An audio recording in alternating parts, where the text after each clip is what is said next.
car toi seul es digne d'adoration. Je désire adorer ton nom. Nous sommes dans un moment extraordinaire. C'est un moment de crise. Et dans le chinois, le caractère de crise, c'est opportunité et danger. Alors, venons, adorons le Seigneur, qui est seul digne de louange. Qui d'autre est au ciel que toi? Et sur la terre, je ne prends plaisir qu'en toi. Mon cœur et mon âme peuvent s'épuiser, mais Dieu sera toujours le rocher de mon cœur et ma bonne part.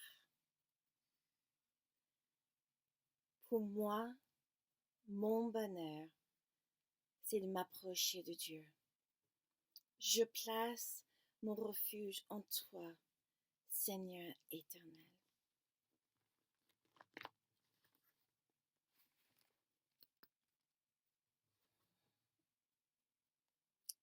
Je place mon refuge en toi. Tu es mon seul trésor et je veux t'adorer. Sois mon seul trésor. Sois ma joie. Sois ma part. Sois mon bonheur. Viens, Dieu Tout-Puissant.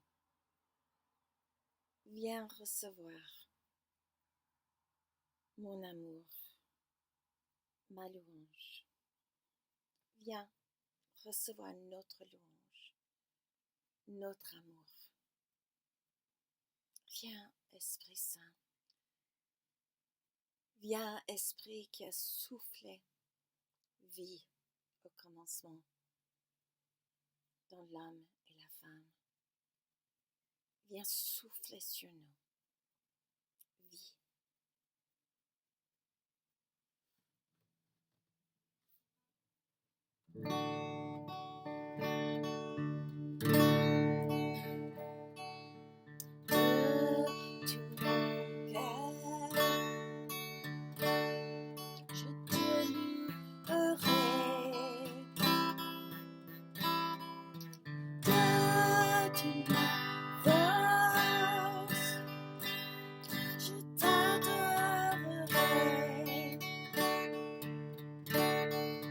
Toute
passion, être seul, malheur et mon chant.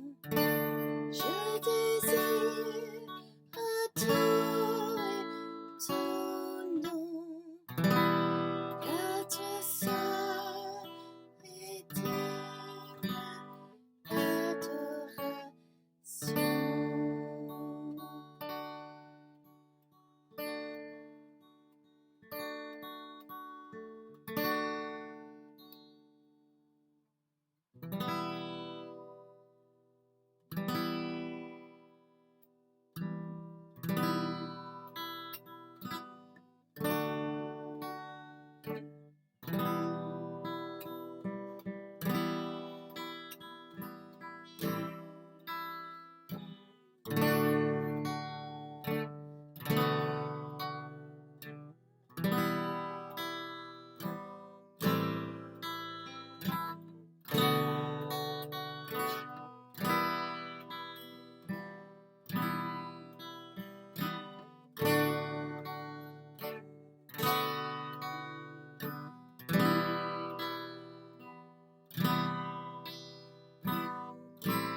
Je n'ai aucun désir que toi, mon âme et ma chair reviendront là-dessus. Tu seras toujours le rocher de mon cœur, mon âme et ma chair reviendront là-dessus. Tu seras le trésor pour toujours.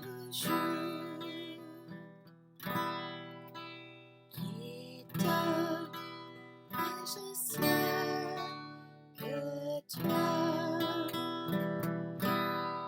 et sur la terre, je n'ai aucun désir que toi, mon âme et ma chair reviendront là-dessus.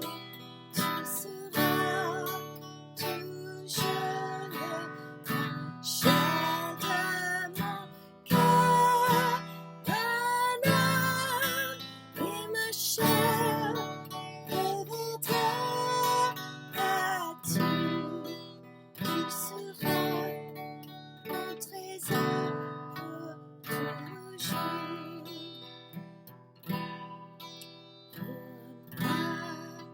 Pour m'approcher de Dieu,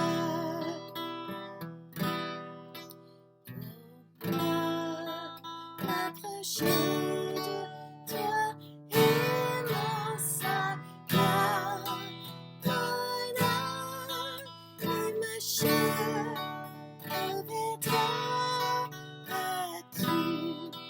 Tu seras toujours le rocher de mon cœur, mon âme et ma chair reviendront là-dessus.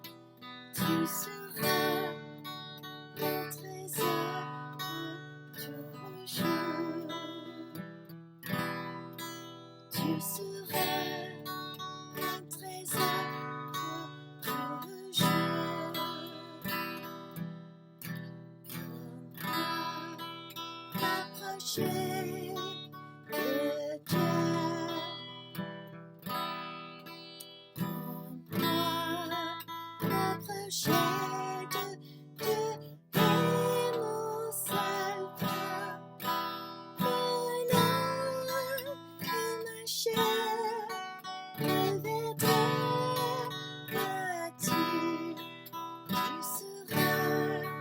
toujours le rocher de mon cœur, mon âme et ma chair reviendra à Dieu.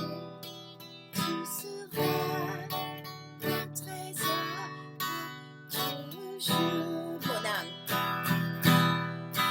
Mon âme et ma chair reviendra à Dieu. Tu seras toujours le rocher de mon cœur, mon âme et ma chair reviendra à Dieu. Tu seras mon trésor toujours. Mon âme et ma chair reviendra à Dieu. Tu seras toujours le rocher de mon cœur, mon âme et ma chair reviendra à Dieu. Tu seras mon trésor toujours. Mon âme et ma chair reviendra à Dieu. Tu seras toujours le rocher de mon cœur, mon âme et ma chair reviendra à Dieu. Tu seras mon trésor toujours. Qui d'autre? Et je sais que toi, et sur la terre, je n'ai aucun désir que toi. Mon âme et ma chair reviendra à Dieu. Tu seras toujours le rocher de mon cœur, mon âme et ma chair reviendra à Dieu. Tu seras mon trésor toujours. Tu seras mon trésor toujours. Tu seras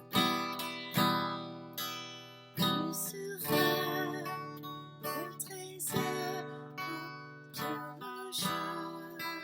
Mon âme. Mon âme et ma chair reviendra à Dieu. Tu seras mon trésor toujours. Tu seras mon trésor toujours.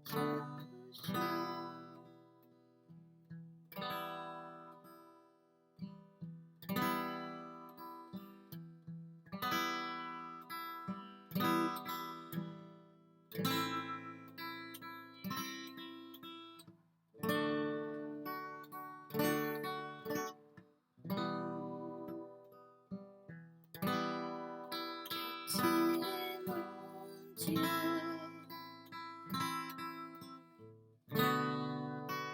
Tu es mon Dieu.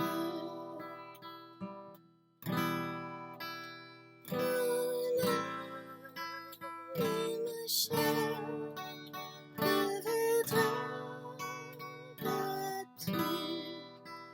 Tu seras toujours le rocher de mon cœur, mon âme et ma chair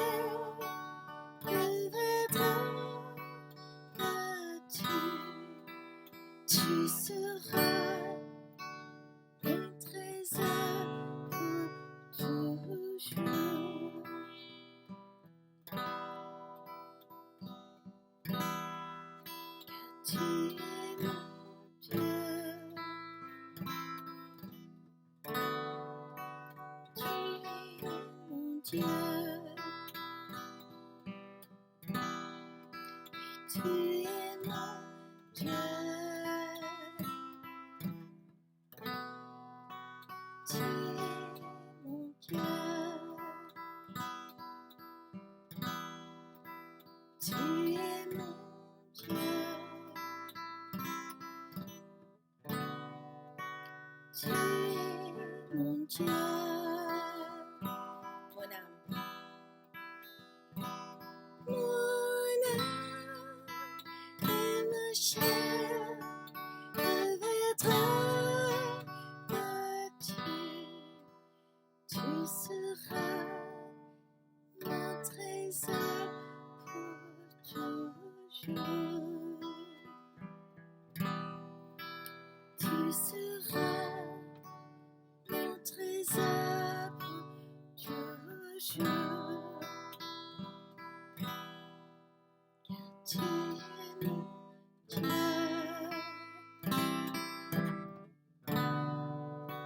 Tu es mon Dieu.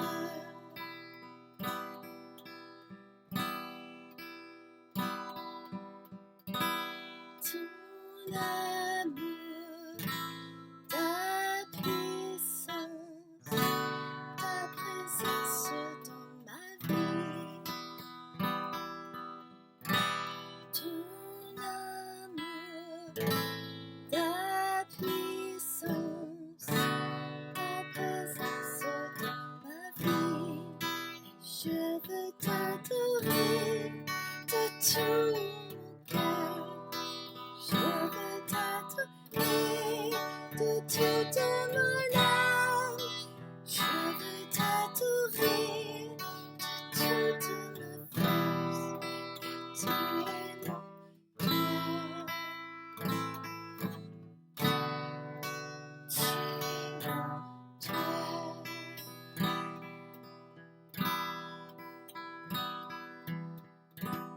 Ton amour, ta puissance, ta présence dans ma vie.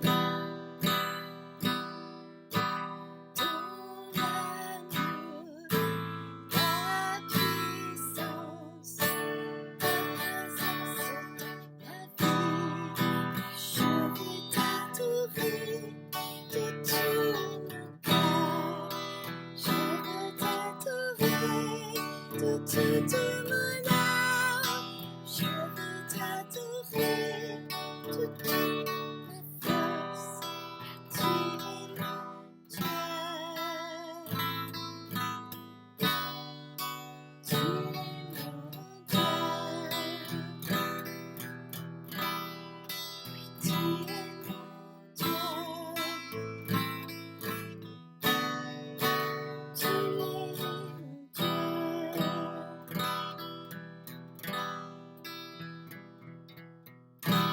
Ton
je t'aime,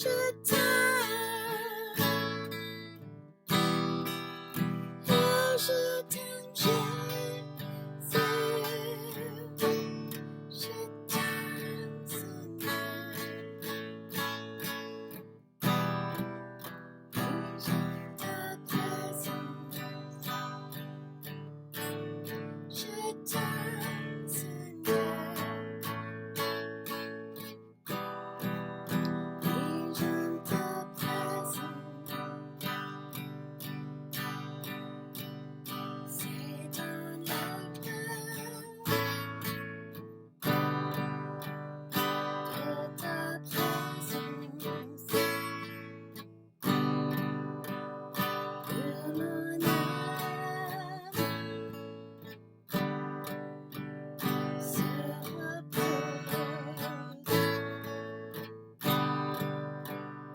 Ton amour si profond peut guérir et m'apaise.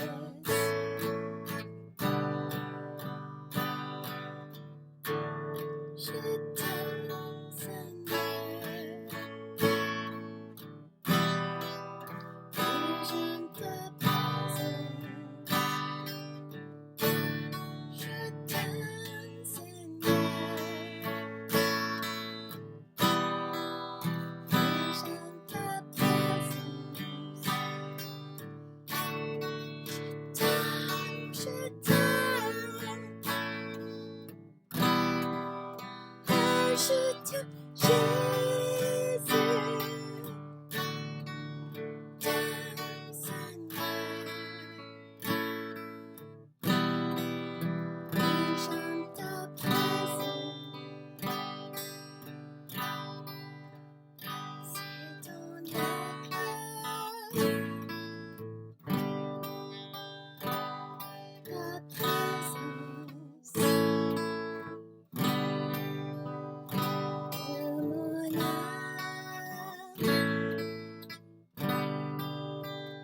se repose.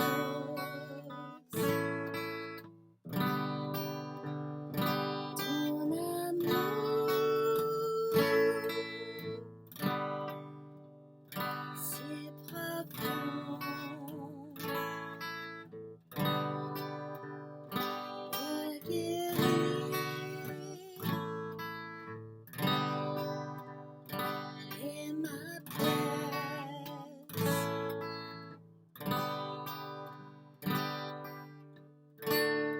Je t'aime, Seigneur, et j'aime ta présence. Je t'aime, Seigneur, et j'aime ta présence. Je t'aime,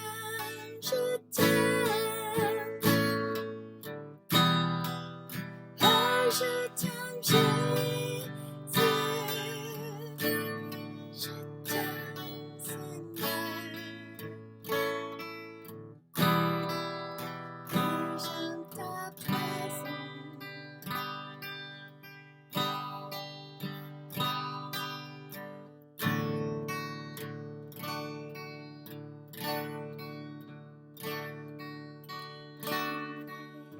Alléluia, Seigneur,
sagesse.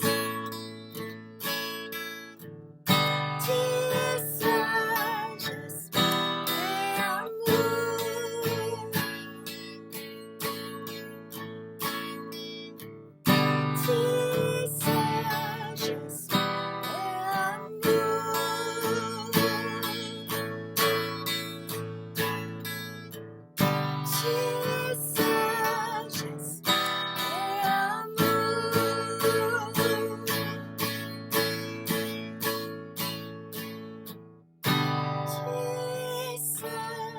Sagesse et amour. Gloire et honneur. Gloire et honneur au Seigneur. Gloire et honneur pour toujours. Gloire et honneur au Seigneur. Gloire et honneur à toi seul, Seigneur. Gloire et honneur à toi seul, Seigneur.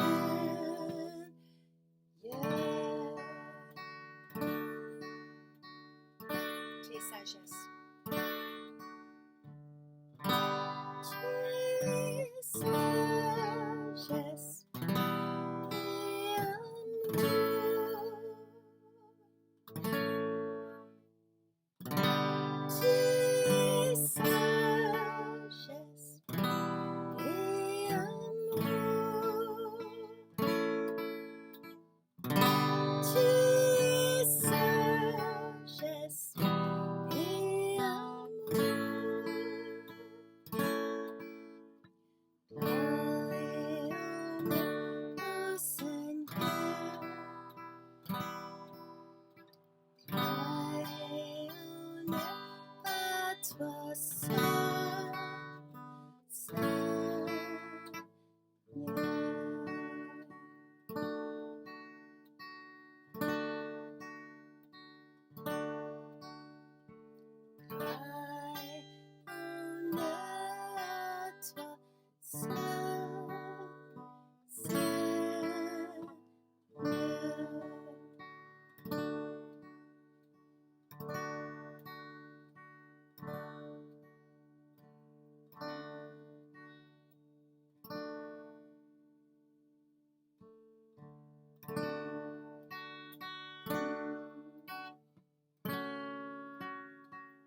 Je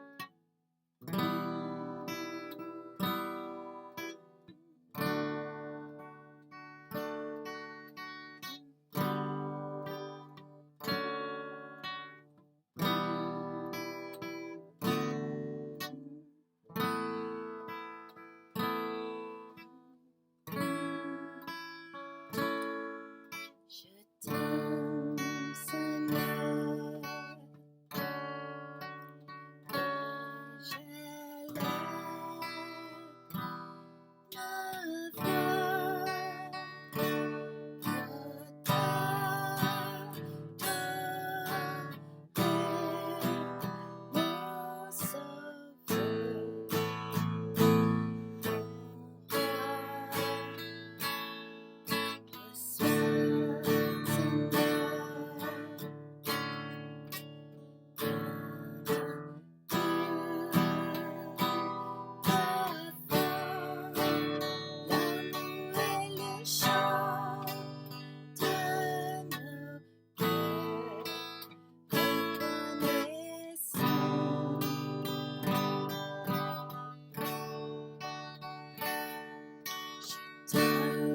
Seigneur,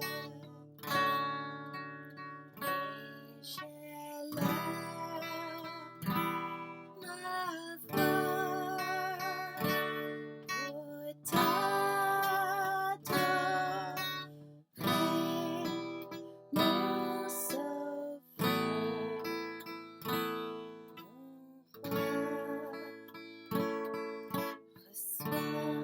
Seigneur, comme un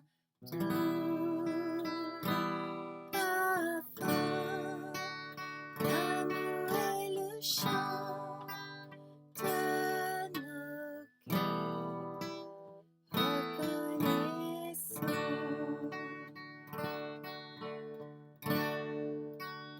l'amour est le chant de nos cœurs,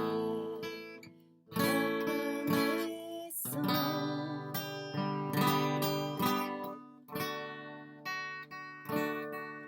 Sois Seigneur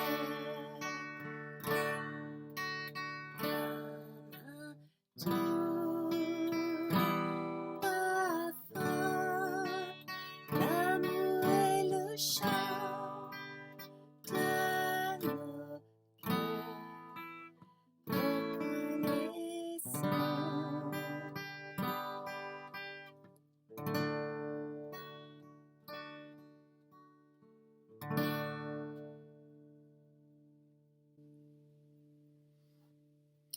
Ô Seigneur, reçois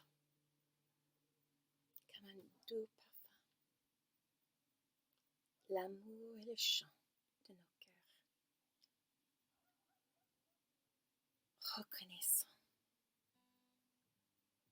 Même si nous sommes épuisés, même si nous sommes abattus,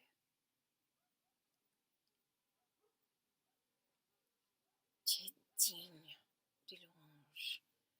Ta présence est mon abri. Ta présence, ton amour m'apaise, me guérit.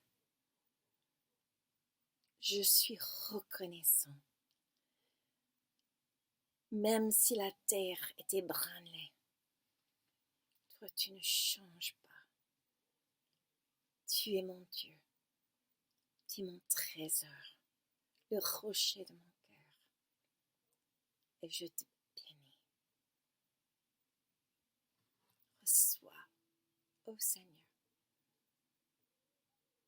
le chant et l'amour de nos cœurs, comme un doux parfum. Amen.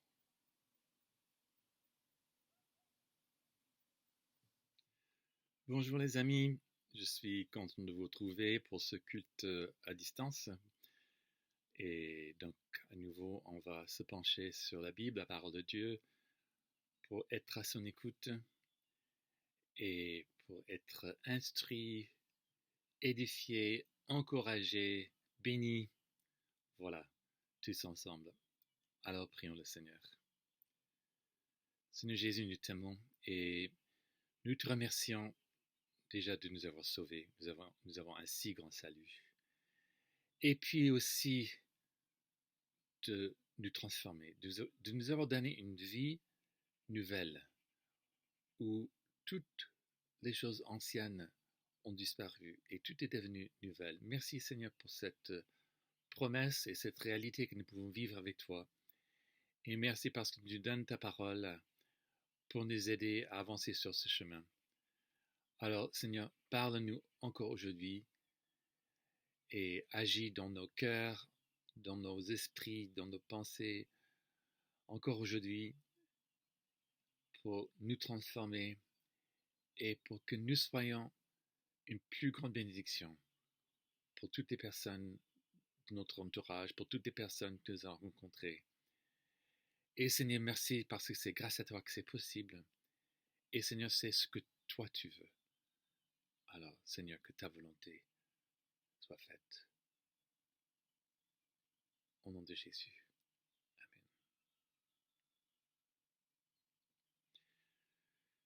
Je dois confesser que ces jours-ci, j'éprouve une certaine tristesse, puisque comme je l'ai déjà dit, j'approche rapidement à la fin de ma carrière d'enseignant. Et donc, la fin des cours officiels, c'est le 4 juillet, donc dans quelques jours. Et puis les résultats du bac, c'est le 7 juillet, la semaine prochaine. Et j'ai beaucoup aimé ce métier. Surtout, j'aime les jeunes, j'aime être en contact avec eux, j'aime écouter leurs idées, j'aime les voir progresser et j'aime aussi pouvoir apporter quelque chose dans ce but-là. Mais surtout, pour moi, l'école, c'était comme une autre paroisse. Et j'ai pu, puisque je suis dans l'enseignement catholique, parler ouvertement du Seigneur, de ma foi en lui. Et je, il me reste que quelques jours pour faire cela. Et donc, je vous demande de prier pour moi, pour que j'ai encore cette semaine l'occasion de témoigner à mes élèves, de leur parler de combien le Seigneur les aime et de l'avenir rempli d'espérance qu'il a pour chacun d'entre eux, et pour vraiment partager cette bonne nouvelle avec eux. Et donc, priez pour moi s'il vous plaît, et priez pour que le Seigneur leur ouvre le cœur pour recevoir ce message, et puis pour prendre cela avec eux, surtout après ces mois, ces années passées avec moi comme professeur. Donc merci de prier pour ça. Et justement, ce matin, nous allons parler de cette exhortation de l'apôtre Paul que nous voyons souvent dans ses écrits aux églises, dans ses lettres. Il disait « Soyez mes imitateurs, comme je suis moi-même imitateur de Jésus-Christ. » Et donc, je me pose la question, est-ce que j'ai été un assez bon imitateur de Jésus-Christ pour donner à mon entourage, à mes élèves par exemple, envie de m'imiter, c'est-à-dire envie d'imiter Jésus, puisqu'ils voient suffisamment de Jésus en moi pour que cela donne envie. Et justement, on ne peut pas voir Jésus sans avoir envie d'être comme lui, parce que Jésus, il est le Fils de Dieu, il est l'amour de Dieu, il est la paix de Dieu, il est le consolateur, il est le prince de paix.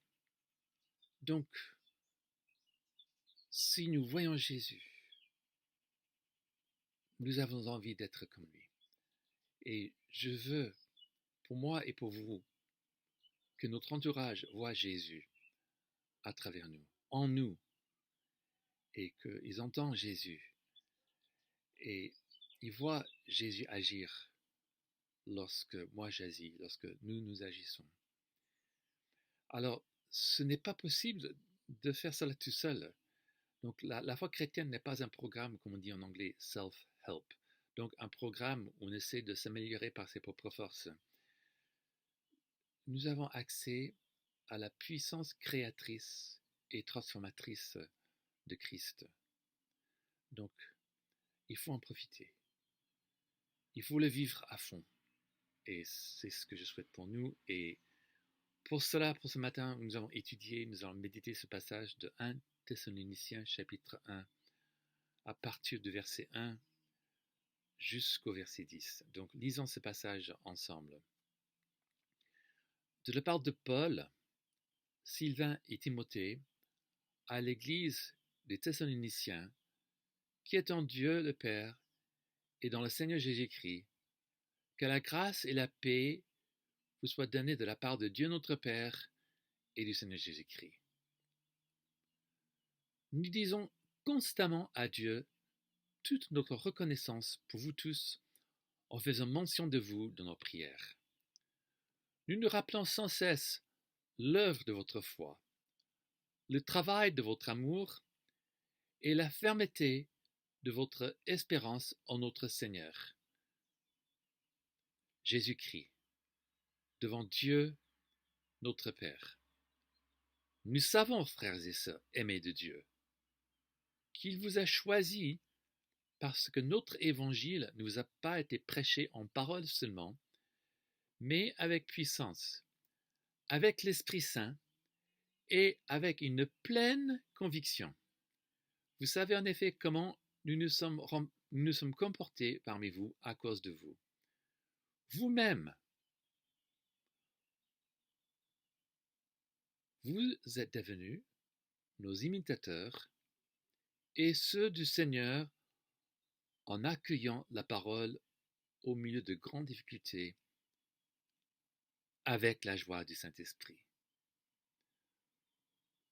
Ainsi, vous êtes devenus un modèle pour tous les croyants de la Macédoine et de l'Achaïe.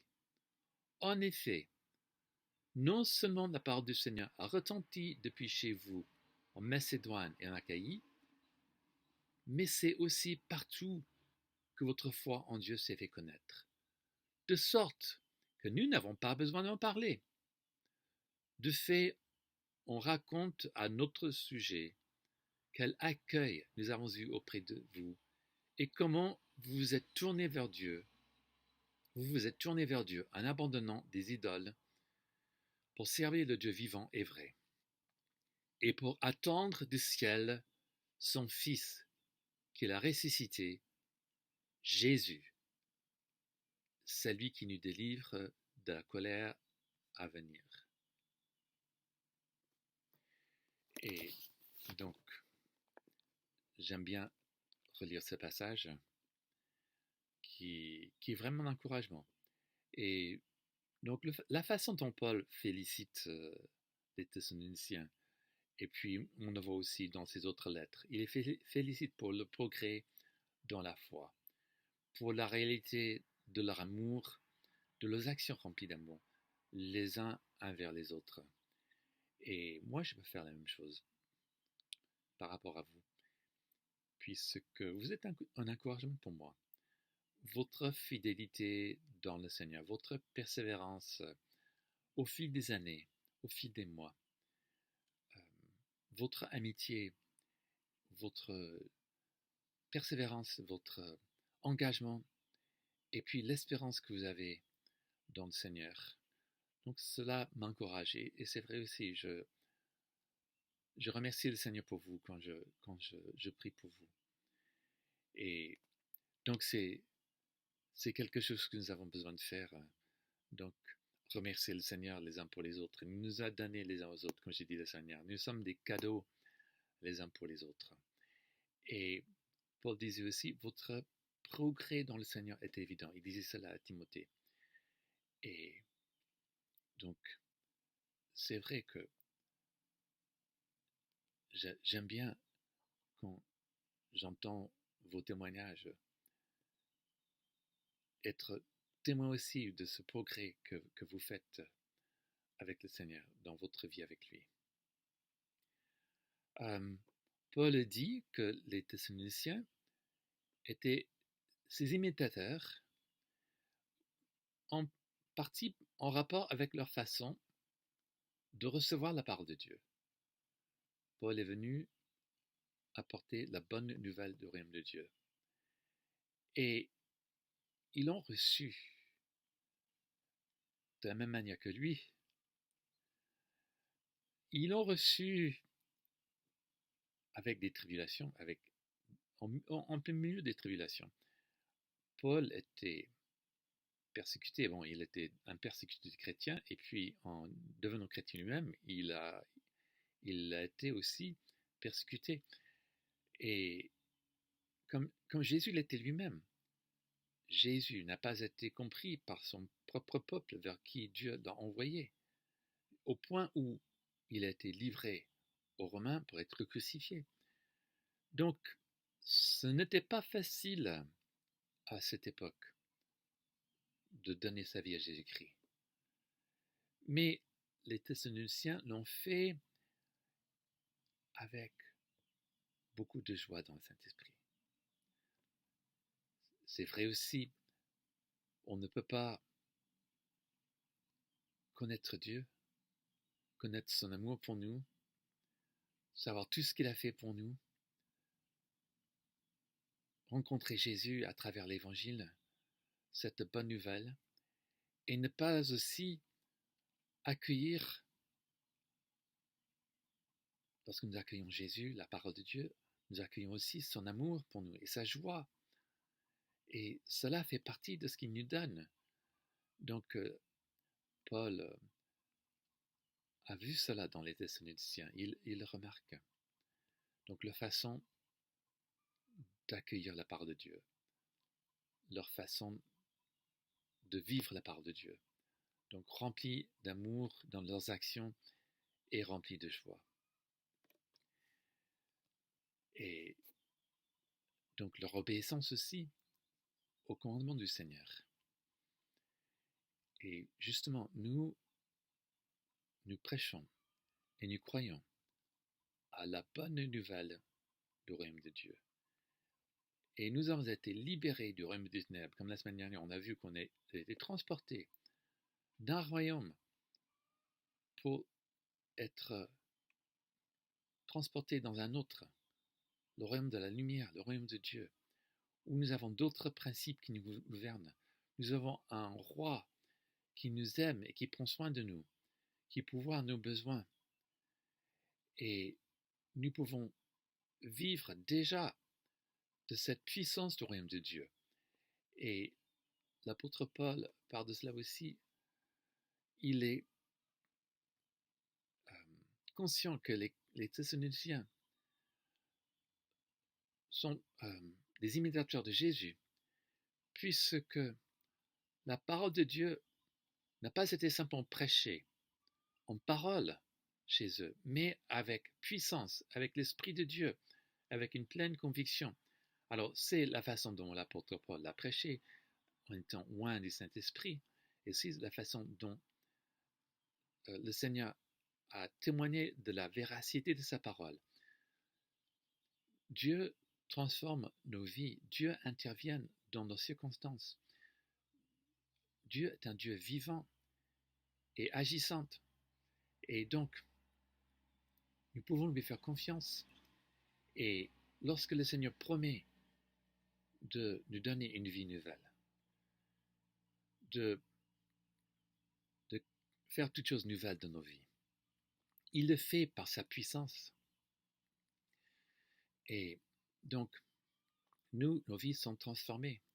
Et c'est un miracle.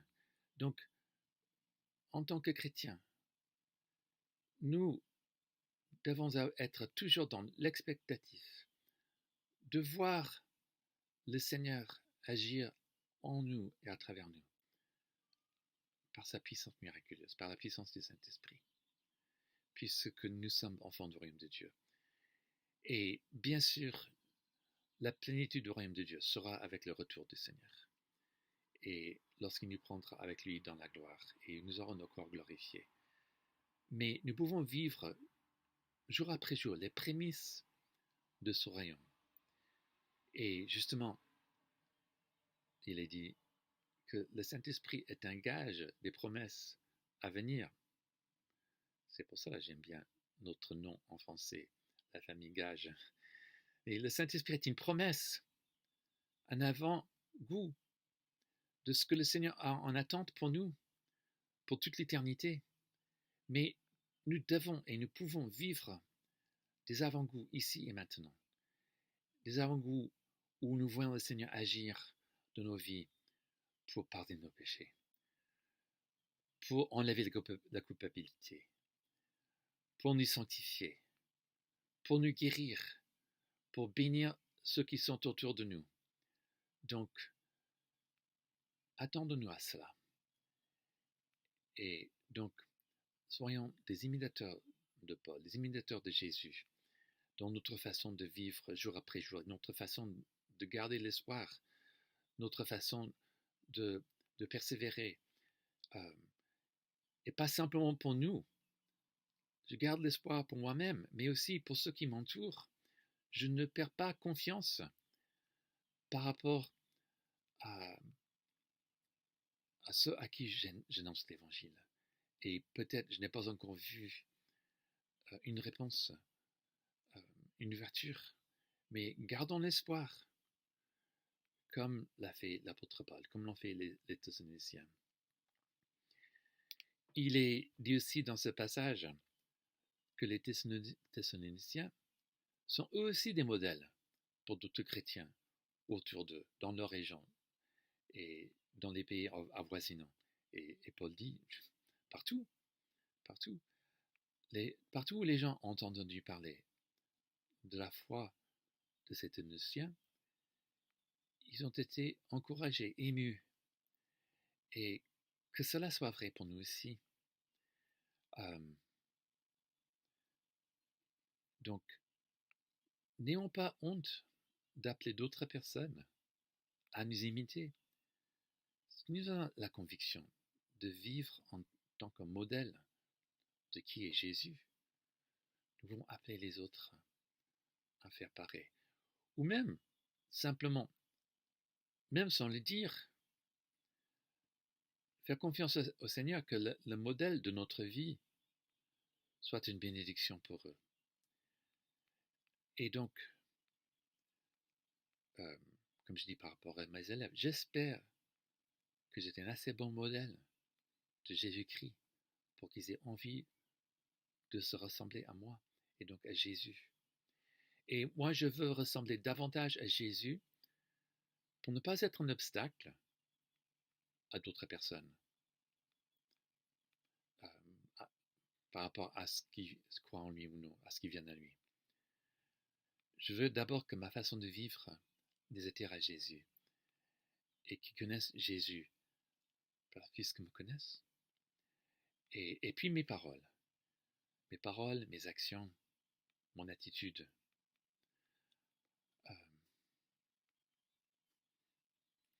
Et je pense en partie, cela est visible lorsque quelqu'un pêche contre moi. Quelle est ma réaction?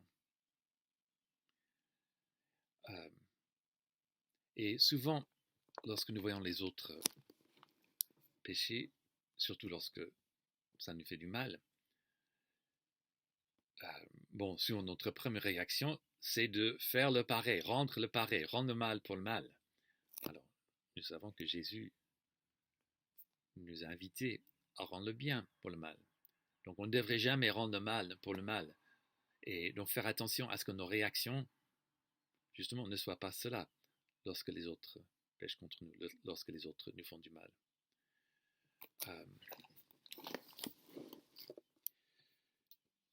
Mais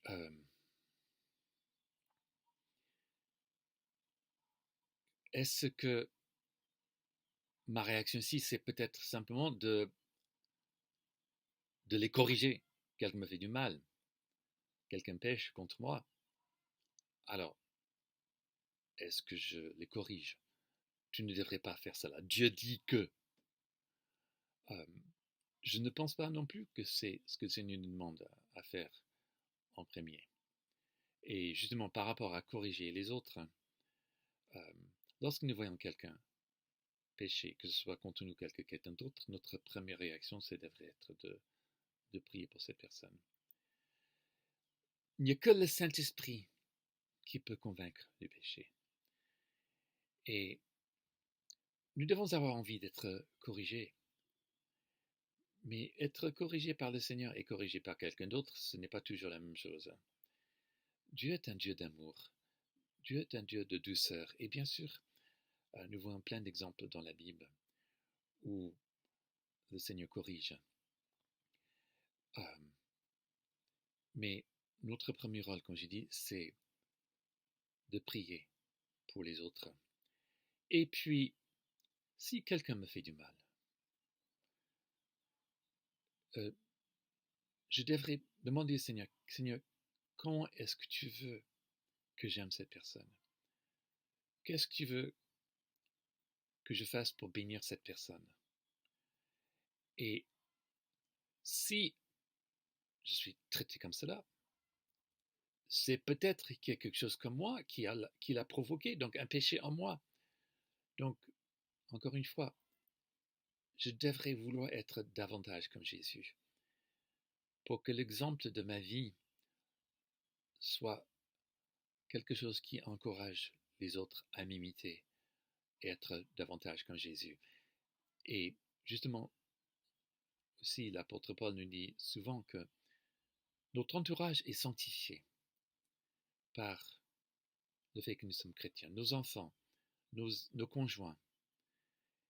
Et moi, je pense que ça va de génération en génération. Nous pouvons être une bénédiction pour notre famille en long et en large par le fait de suivre le Seigneur et être en contact avec nous, puisque nous sommes imitateurs de Jésus, parce que nous sommes transformés en son image, que cela a une puissance pour sanctifier les autres. Et je pense donc que nous ne devons pas chercher à corriger avec nos paroles, avec nos reproches, avec nos paroles dures, mais à aimer davantage et à imiter Jésus davantage pour que le Seigneur nous transforme davantage. Et donc que cela se déverse aussi sur notre entourage. Et donc, encore une fois, que ça ne met pas de culpabilité sur nous. Mais nous devons être ouverts à ce que le Seigneur me corrige, me transforme, me montre mes péchés à moi et ne pas nous fixer sur les péchés de notre entourage. Je pense à l'église de Laodicée, que Jésus a dit dans l'Apocalypse 3, chapitre 3, verset 17. En effet, tu dis, je suis riche, je me suis enrichi et je n'ai besoin de rien. Et tu ne sais pas que tu es malheureux, misérable, pauvre, aveugle et nu. Je te conseille donc d'acheter chez moi d'or purifié par le feu, afin que tu deviennes vraiment riche, des vêtements blancs, afin que tu sois habillé et qu'on ne voit plus la honte de ta nudité, ainsi qu'un remède à appliquer sur tes yeux, afin que tu vois. Et je vais commencer par la fin. Nous avons besoin de voir nos propres besoins de Dieu, nos propres besoins de son pardon et de sa puissance transformatrice. Nous avons besoin de sa justice, de sa vie parfaite. Et donc, comme j'ai enseigné l'autre jour sur la justification, Jésus nous fait cadeau de sa vie parfaite. C'est comme cela que le Seigneur nous voit. Et nous ne serons jamais assez bons en nous-mêmes pour mériter le ciel, pour mériter la vie éternelle. Et nous ne sommes pas mieux que ceux qui nous entourent. Nous sommes tous sauvés de la même façon par la grâce de Dieu, par l'amour de Dieu, et non jamais par nos propres œuvres, nos propres bonnes œuvres. Et justement, nous pensons faire du bien autour de nous. Mais souvent, ce que nous faisons en faisant le bien, si c'est fait avec de l'orgueil, avec de l'amour propre, avec une attitude de supériorité les uns par les autres, ce n'est rien, ce n'est que des vieux haillons, comme disait le prophète Jérémie. Et nous avons besoin de participer aux œuvres de Jésus. Et c'est ça, la vraie or purifié par le feu. C'est cela qui nous a enrichis.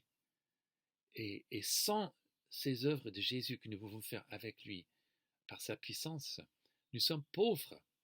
Nous n'avons rien à offrir à ceux qui nous entourent en nous-mêmes. Donc, comme j'ai dit, que ce ne soit pas un sujet de culpabilité, mais qu'en toute humilité, nous sachions reconnaître qui nous sommes et nos besoins, et que nous nous tournons sans cesse vers le Seigneur pour qu'il nous comble, pour qu'il nous sauve complètement et continuellement. Et donc, faisons confiance à cette puissance de Dieu. Et donc, ayons une pleine conviction que c'est ça que nous sommes appelés à vivre dans le royaume de Dieu. Alors, comment faire tout cela? Et je suis toujours émerveillé comment la louange et le message vont ensemble. Et ce matin, nous avons chanté « Qui d'autre est-je au ciel que toi ?» le Seigneur est notre trésor. Nous avons chanté « J'aime ta présence ». C'est ta présence qui me libère, qui me guérit. Et donc, nous avons chanté ton amour, ta puissance, ta présence dans ma vie. C'est ce qu'il nous faut. Nous devons chercher davantage la présence de Dieu. Chercher d'abord dans nous-mêmes à contempler le Seigneur. Jésus a dit, cherchez d'abord le royaume de Dieu et sa justice, et toutes ces choses vous seront données par-dessus. Tout dont nous avons besoin. Dieu a dit par le prophète Jérémie, si vous me cherchez de tout votre cœur, je me laisserai trouver par vous. Et nous cherchons le Seigneur dans l'adoration. Et Dieu dit dans le psaume 22 que je siège au milieu des louanges de mon peuple. Lorsque nous louons le Seigneur, lorsque surtout nous louons ensemble en tant qu'assemblée, le Seigneur vient et nous pouvons le contempler. Et justement, c'est pour cela aussi que Centre dit souvent, lorsqu'elle introduit la louange, elle nous invite non seulement à écouter les chants, puisque nous sommes à distance, mais à louer le Seigneur à vive voix, ensemble. Et comme cela, nous accueillons la présence de Dieu. Nous avons vu il y a quelques semaines que nous voyons le Seigneur à travers sa parole, la Bible. Le Seigneur se révèle à nous. Nous le voyons tel qu'il est. Nous voyons ses qualités, son amour, sa puissance, sa sainteté. Nous voyons aussi ses commandements. Le Seigneur se révèle dans ses commandements. Ce que le Seigneur nous demande de faire, il nous rend capable de le faire par sa puissance. Donc, si nous sommes décidés à mettre en pratique la parole de Dieu, nous ne pouvons le faire qu'avec sa puissance. Mais le Seigneur donne ce qu'il leur donne. Donc, nous rencontrons le Seigneur dans la prière, dans la méditation. Nous entendons sa voix. Lorsque nous parlons au Seigneur dans la prière, nous pouvons entendre sa voix par le Saint-Esprit. Et bien sûr, nous devons savoir que le Saint-Esprit ne va jamais nous dire quelque chose qui va à l'encontre de la part de Dieu. Mais il va nous parler personnellement. Il va nous éclairer. Et donc, nous pouvons vivre dans l'intimité avec Dieu à travers la prière. Donc, la prière n'est pas un sens unique. Simplement nous, en train de dire nos demandes à Dieu. Mais bien sûr, nous adorons le Seigneur. Nous le remercions. Nous présentons nos propres besoins et les besoins de notre entourage. Et nous l'écoutons par le Saint-Esprit. Et c'est possible parce que si nous avons donné notre vie à Jésus, il s'est donné à nous dans la présence du Saint-Esprit. Il vit en nous. Et l'autre semaine aussi, j'ai partagé ce passage de 2 Corinthiens chapitre 3, verset 18. Nous qui, le visage découvert, contemplons comme dans un miroir la gloire du Seigneur, nous sommes transformés en un même image, de gloire en gloire, comme par le Seigneur, l'Esprit. Et là où est l'Esprit du Seigneur, là où il y a la liberté. Donc, faisons confiance au Seigneur de me transformer en son image, que je puisse être son imitateur, que je puisse dire aussi à d'autres, soyez mes imitateurs, comme je le suis moi-même de Jésus, et en sachant que c'est par la puissance de Jésus que nous pouvons vivre cela. Et quand nous voyons les autres être un peu moins comme Jésus, vivre dans le péché, cherchons davantage la face de Dieu pour qu'il me transforme, moi, davantage. Pour que je puisse être ce modèle pour les autres, comme les Thessaloniciens l'ont été pour leur entourage. Alors, prions le Seigneur. Seigneur, merci pour cette possibilité incroyable d'être comme toi par la puissance du Saint-Esprit. Non seulement par la bonne nouvelle du royaume de Dieu, tu nous as transportés dans un royaume nouveau, tu nous fais vivre sur ta seigneurie, la seigneurie de Dieu. Tu nous fais entrer par le Saint-Esprit devant le trône de Dieu, le trône de la grâce. Mais que tu continues jour après jour à agir à nous par ta puissance. à nous rendre davantage comme toi. Et Seigneur, je te prie pour moi de guérir mes yeux, de me donner ce collier qui m'aide à voir mes propres besoins. Seigneur, de me vêtir à nouveau aujourd'hui de ta vie parfaite, de ta justice, pour qu'on ne voit pas les haillons sales de mes péchés. Seigneur, d'abord, je sais que c'est couvert aux yeux de Dieu, que ce soit aussi couvert aux yeux de mon entourage. Que tu vois toi et non pas ma vie pécheresse. Et Seigneur, que tu me donnes de l'or purifié par le feu. Tes œuvres, Seigneur, je veux participer à tes œuvres. Je veux penser tes pensées. Je veux avoir tes motivations. Je veux aimer les autres comme toi tu les aimes. Et je veux agir avec ton amour vis-à-vis d'eux. Alors Seigneur, viens Saint-Esprit pour me transformer en ton image, pour que je puisse t'imiter vraiment de plus près et pour que d'autres aient envie d'être comme moi parce que je suis comme toi. Au nom de Jésus. Amen. Amen. Merci d'avoir écouté jusqu'au bout si vous êtes là. Et merci d'être mes amis, d'être là pour moi, de prier pour moi. Comme je dis, priez pour moi cette semaine pour que je puisse avoir cette opportunité avec mes élèves de partager l'évangile à nouveau. Et puis, ça commence à être long, les cultes à distance. Et cette crise sanitaire, avec toutes ces contraintes lorsque nous sortons pour nous protéger les autres, soyons attentifs aux besoins les uns les autres. Certaines se sentent peut-être très seules.